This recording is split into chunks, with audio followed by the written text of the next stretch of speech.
ұлы ақын ағартушы, философ, композитор Абай Ибрахим Құнанбайұлы 1845 жылы 23 тамызда туылды. 1904 жылы қайтыс болды. Семей облысында Шыңғыстауда дүниеге келді.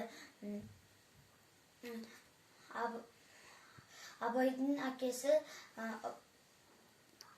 Құнанбай Өскенбайұлы, анасы Ұлжан, және де әжесі Гүлжан Серге тәрбиелеген. Енді Абайдың 47-ші қара сөзі. Анадан бала туылғанда екі түрлі мінезбен туынады. Біріншісі ішсем жесем ұйықтасам деп тұрады. Онда адамдар еңбек еткісі келмейді, отбасысыз өмір сүре алмайтын адамдарды айтады. Ал екіншісі ұстасам, көрсем, қарасам, жесем, дәмін татып көрсем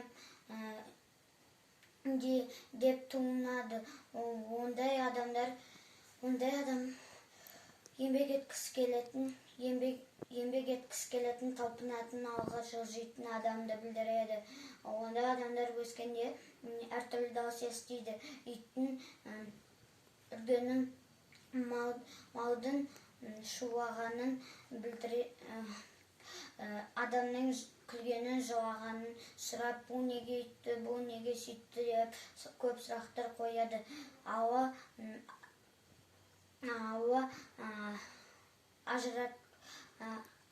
Адам мен жануарды ажыратады. Жануардан қарағанда адамда еске сақтау ой қабілеті жақсырек болады.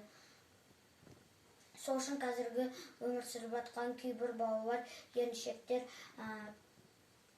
өсіп еңбек еткісі келеді, кішкентай, ал өскенде еңбек еткісі келмейтін бала. Ал еңбек еткісі келетін әртүрлі шетелдерге барады, әртүрлі жерлерге қыдырады. Енді Абайдың өлеңі. Ғылым таппай мақтанба. Ғылым таппай мақтанба, орын таппай баптанба, құмар оянып шаттанба, ойнап босқа күлуге. 5 нәрседен қашық бол, 5 нәрседе асық бол. Адам болым десеңіз, тілеу өмір алдында. Оған қайғы жесеңіз, өсек өтірік мақтаншақ. Емшек бекер мал шашпақ.